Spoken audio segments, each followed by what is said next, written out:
રાધે રાધે. રાધે કૃપા ગૌ સેવા ધામમાં આપ સૌનું સ્વાગત છે. સૌને રાધે રાધે. આપણે ઘણીવાર મનમાં વિચારતા હોઈએ છીએ કે જીવનમાં હંમેશા આપણી યારે સારું જ થાય, હંમેશા મારી સાથે જ કેમ આવું ખરાબ થાય છે, હું જ કેમ ખરાબ દેખાઉં છું, મારાથી જ કેમ ખરાબ થાય છે, મારી સાથે જ કેમ સારું નથી થતું. ઘણીવાર આપણે એવું વિચારતા હોય છે કે આપણી સાથે સારું કેમ નથી થતું, આપણે દુઃખી જ કેમ રહીએ છીએ, આપણા પરિવારમાં સુખ કેમ નથી આવતું, અથવા ભગવાન આપણી સામે જોતો કેમ નથી. ભગવાન સુખીને વધારે સુખી કરતો જાય, દુઃખીને વધારે દુઃખી કરતો જાય છે. ભગવાન આપણી સાથે આવું કેમ કરે છે? મારા તમારા જીવનમાં વારંવાર આવું થાય છે. એનો મતલબ એવો કે ઈશ્વર આપણામાં ધ્યાન નથી આપતો, એવું જ થયું ને. આપણા મગજમાં વિચાર તો એ જ આવે ને કે ઈશ્વર આપણી સાથે નથી, આપણું ધ્યાન નથી રાખતો. પણ મિત્રો, સાચી હકીકત એ છે કે ઈશ્વર છે ને બધામાં ધ્યાન આપે છે. સ્વર્ગની અંદર વૈકુંઠમાં સમાચાર મળ્યા કે ભગવાન સ્વયં નારાયણ બધાને સફરજન વેચે છે. સમસ્ત વૈકુંઠમાં રહેતા જે સ્વર્ગવાસીઓ હતા એ બધા સ્વર્ગવાસીઓ રાહ જોઈ રહ્યા હતા, ક્યારે આવે નારાયણ અને અમને સફરજન વેચે. બધા લાઈનમાં ઉભા રહી ગયા, ગીડતી થઈ ગઈ. બહુ સ્વર્ગવાસીઓ બધા દેવતાઓ બધા આવીને ઉભા રહી ગયા સફરજન લેવા માટે. મોટી લાંબી લાઈન થઈ. નાનું બાળક હતું, એક નાની દીકરી હતી, નાની છોકરી એવું વિચારે કે શું વાત છે, આજ મને સફરજન મળશે, અને સફરજન તો પછીની વાત છે, ખાવાની તો પછીની વાત છે, પણ આજ મને સ્વયં નારાયણના દર્શન થશે. મારી માટે એ મહત્વ છે, મારી આંખો તરસી રહી છે નારાયણના દર્શન કરવા માટે. આવો વિચાર આવ્યો. બધા લાઈનમાં ઉભા રહી જાય, દીકરી પણ લાઈનમાં ઉભી રહી ગઈ. ધીમે ધીમે નંબર આવ્યો એનો. વિચાર કરે, મનમાં ઉમંગ છે, આનંદ છે કે આજ નારાયણને મળવા મળશે મને, હું વિષ્ણુને જોઈશ, કેવા સુંદર લાગે છે. સ્વર્ગમાં આનંદ તો આવે છે પણ એમને જોયા નથી. જે સ્વર્ગનો આનંદ આપે છે એવા નારાયણને જોયા નથી, તો આજે પણ જોવા મળશે. આ આંખો તરસી રહી છે એને જોવા માટે. જ્યારે દીકરીનો નંબર આવ્યો ત્યારે નારાયણે હાથમાં એને સફરજન આપ્યું. સફરજન જેવું હાથમાં આપ્યું, જ્યાં લાઈનમાંથી બહાર નીકળવા જઈને હાથ છટકી ગયો અને હાથમાંથી સફરજન પડી ગયું. હાથમાંથી સફરજન પડી ગઈ એટલે દીકરી પાછી નારાજ થઈ ગઈ, ઉદાસ થઈ ગઈ. વિચાર કે કેટલા સમય પછી કેટલી લાંબી લાઈન છે, કેટલા બધા ભગવાનનો હાથનું પ્રસાદ લેવા માટે ઊભા છે, અને મારો નંબર આવ્યો તો, મને મળ્યો તો નારાયણનો પ્રસાદ, અને નારાયણનો આપેલો પ્રસાદ પડી ગયો એટલે નારાજ થઈ ગઈ દીકરી. હવે પાછી હું લાઈનમાં ઉભી રહીશ તો કેટલી બધી વાર લાગશે, કેટલા બધા લાઈનમાં ઉભા છે સફરજન લેવા માટે, ફળ લેવા માટે, અને પાછી હું લાઈનમાં ઉભી, ક્યારે મારો નંબર લાગશે. જ્યાં લાઈનમાં નજર કરી તો બહુ મોટી લાઈન આવી. લાંબી લાઈન જોઈને વિચાર કરે, શું કરું. પછી દીકરીને થયું કે લાવ લાઈનમાં તો ઉભી રહું, નંબર આવી જશે તો પણ ભગવાનનો પ્રસાદ પાછો મળી જશે. પાછી લાઈનમાં ઉભી રહી. ઘણું બધું રાહ જોઈ, નંબર આવે. જ્યાં થોડીક લાઈનમાં ઓછી થઈને લાઈનમાં જયારે નંબર લાગવા લાગ્યો હતો, થોડી વારમાં નંબર લાગવાનો હતો, જે ભગવાન પાસે ટોપલા જે ભરેલા છે સફરજનના એ પૂરા થવાની તૈયારીમાં છે. હવે એક ટોપલું બચ્યું છે કે હવે મારો નંબર આવે એ પહેલા પતી ના જાય તો સારું. દીકરીના મનમાં એવો વિચાર આવ્યો, જો મારો નંબર આવશે અને સફરજન પતી જશે તો હું શું લઈશ, મને નારાયણ શું આપશે? આ દીકરીને ખબર નથી કે આ સ્વયં નારાયણ છે, અખિલ બ્રહ્માંડનો નાયક છે.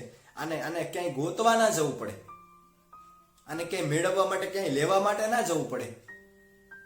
અને આ તો આખી દુનિયાનું ભરણ પોષણ કરે છે, એને કોઈ દિવસ માગવું પડે ક્યાંય ના માગવું પડે.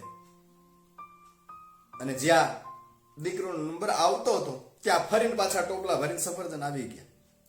એટલે દીકરી રાજી થઈ ગઈ, આનંદમાં આવી ગઈ કે પાછા સફરજન આવી ગયા, પાછા નારાયણ હાથથી પોતાનો પ્રસાદ આપશે, ફરી પાછા મને નારાયણના દર્શન થશે. જ્યાં સફરજન હાથમાં આપ્યું ત્યારે નારાયણે દીકરી સામુ હસી અને કીધું, બેટા, પહેલા જે તને સફરજન આપ્યું હતું ને એ બગડેલું હતું, સડી ગયેલું હતું, એટલે મેં જે સફરજનને પાડી દીધું હતું.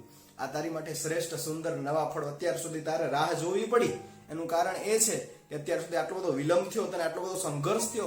એનું કારણ એ છે કે સફરજન બગડેલું હતું એટલે તારા હાથમાંથી પડી ગયું, અને બીજા નંબરમાં સારા સફરજન આવવાના હતા એટલા માટે સફરજન પડી ગયું હતું, અને આટલો તારે સંઘર્ષ કરવો પડ્યો. આ સફરજન તારી માટે બહુ મીઠું છે, બહુ શ્રેષ્ઠ છે. શ્રેષ્ઠ ફળ તને આપી શકું, શ્રેષ્ઠ સફરજન તને આપી શકું એટલા માટે તારે આટલો બધો સંઘર્ષ કરવો પડે, આટલી બધી લાઈનમાં રાહ જોવી પડી સફરજન ખાવા માટે. અને આ સફરજન છે ને બહુ મીઠું છે અને વૃક્ષ ઉપરથી લાવવાના હતા એટલે તારે આટલો બધો સંઘર્ષ કરવો પડ્યો. માટે લે બેટા સુંદર ફળ છે, તું આને ખાજે, આનંદ કરજે. સાહેબ આ નાની કથા એક નાનકડી કથા છે, પણ સાહેબ નાની કથા બહુ બધું મને તમને શીખવી જાય છે. શું તો કે હું તમે જે પહેલા જ વખતમાં શરૂઆતમાં જ મેં વાત કરી, હું તમે કીધા કરે ભગવાન અમારી સામે જોતો નથી, ભગવાન આપણી સામે દુઃખ કેમ આપે છે, આપણાને જ દુઃખ કેમ આપે છે. સાહેબ બહુ શ્રેષ્ઠ એક વાત મેં સાંભળેલી છે સંતો દ્વારા કે જે સારામાં સારું પરફોર્મન્સ કરે ને સાહેબ એને મંચ પર સૌથી વધારે પરફોર્મન્સ કરવા માટે એની લીટી વધારે હોય, એનું લખાણ વધારે હોય, એને યાદ વધારે કરવાનું હોય. સાહેબ જે શ્રેષ્ઠમાં શ્રેષ્ઠ પરફોર્મન્સ કરે ને સાહેબ વધારે તૈયાર કરવી પડે. હું તમે જે સંસારની અંદર રહીએ છીએ ને એ સૌથી મોટું પ્લેટફોર્મ છે ઈશ્વર પાસે રહેવાનું. કારણ કે ઈશ્વર ઉપર બેઠો બેઠો બધાની ઉપર નજર રાખે છે, બધાનું ધ્યાન રાખે છે. કોને કેટલું કોને ક્યારે જરૂર પડશે એને ખબર છે. નાની દીકરી જેમ રાહ જોતી હતી સફરજન મળ્યા પછી પણ એના હાથમાં ના રહીને છૂટી ગયું, એવી જ રીતે મારા તમારા જીવનમાં જ્યારે કંઈક મેળવવાની તમન્ના હોય, મળવાની તૈયારીમાં હોય અને છૂટી જાય છે ત્યારે આપણે દુઃખી થઈને કે આ પરમાત્માએ મને આપ્યું નહીં, પણ સાહેબ ઈશ્વરે મારી તમારી માટે એના કરતા પણ શ્રેષ્ઠ પણ લખી રાખ્યું. એટલા માટે જેટલો સમય સંઘર્ષ કરો છે એટલો સમય મારા તમારા જીવનના ફળ પાકતા હોય છે સાહેબ. અને જ્યારે પાકે ખૂબ સંઘર્ષ થાય મારા તમારા જીવનમાં, એને સંઘર્ષમાંથી લડીને જે માણસ અડગ રહી, સ્થિર રહી અને એ ફળને મેળવવા માટે, એ લક્ષ્યને, એ ગોલને મેળવવા માટે જ્યારે પ્રયત્ન કરતો હોય છે, એ પ્રયત્ન કરીને જ્યારે ગોળ મળે છે ને ત્યારે ઈશ્વર મને તમને કહેતો હોય છે કે તારી માટે આ ફળ બની રહ્યું હતું અને આ ફળ આવી ગયું છે ને આ ફળ એટલું બધું મીઠું છે કે કોઈ દિવસ તને બીજા કોઈ ફળની ઈચ્છા નહીં હોય, બીજા કોઈ ફળની આશા નહીં હોય. માટે સાહેબ જ્યારે જીવનમાં દુઃખી થાવ ને ત્યારે પરમાત્માનો આભાર માનજો. ભાગવતજીમાં તો કથા છે, કુંતીજીએ સ્વયં ભગવાન પાસે માંગ્યું હતું મને જીવનમાં દુઃખ આપજો, તમે સુખની મારે જરૂર નથી. સુખ મળશે ને તો તમે દૂર જશો અને દુઃખ મળશે ને તો તમે અમારી નજીક રહેશો. માટે સાહેબ જ્યારે દુઃખ પડે ને તમને ત્યારે ઈશ્વરનો આભાર માનજો કે દુઃખ આપ્યું ને ત્યારે તારાથી નજીક છીએ. અને જેને ભગવાન ઈશ્વર મને તમને દુઃખ આપે છે ને એનાથી સૌથી પહેલો ઈશ્વર નજીક હોય છે.